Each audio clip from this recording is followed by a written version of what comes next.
Hello everyone and welcome back.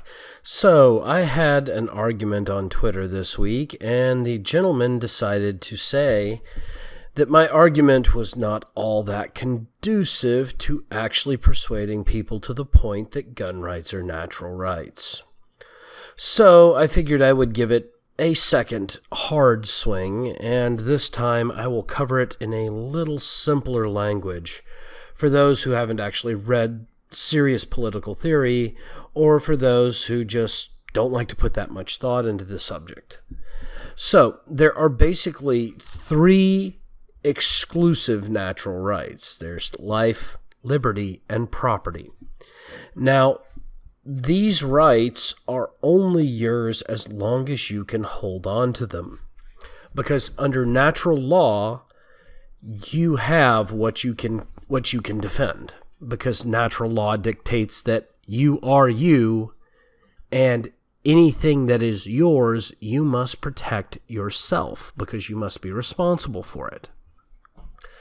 Therefore, the ability to defend oneself is what's normally referred to as a derivative natural law. And the ability to defend oneself is not limited to, say, knives or bows or hammers or your bare hands.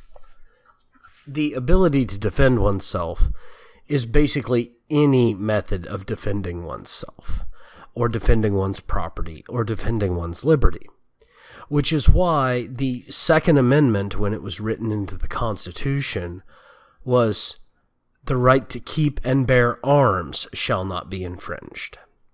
Because if they had left it at firearms or muskets or certain other types of weapons, people would have taken the translation literally. And that would have been a good thing, because it would have specifically dictated the type of weapon. However, the founders were far wiser than any of these people who make these arguments that the Second Amendment was for muskets or that gun rights can be taken away, in that there were other weapons besides flintlock long rifles and flintlock smoothbores at the time. There were multi-shot flintlocks. There were over-under multi-round rifles. There were air rifles, rifles that fired a .42 caliber lead ball using compressed air and held 15 rounds. These things existed at the time when the Constitution was written and the Second Amendment was put in. And the founders saw fit to include these things, and to include cannon for private merchant ships and everything else in between.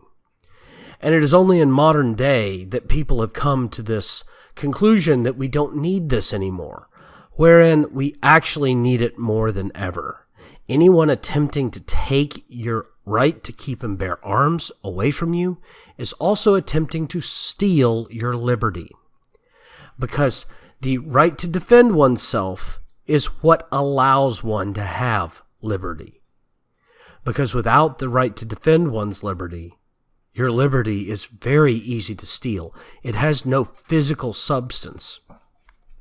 It is a control of you through words and thoughts and ideas, and we cannot give up our liberty. So we must also maintain our right to keep and bear arms, as both are truly natural rights. Thank you all again for joining me. Please remember to upvote and follow me on VidMe, or thumbs up and subscribe on BitChute. If you prefer YouTube, you can catch me on syndication on YouTube. You can also join me down below at minds.com, Gab.ai, or Twitter. I'm also on Patreon.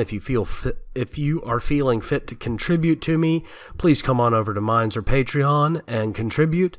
Thank you all, and have yourselves a great day.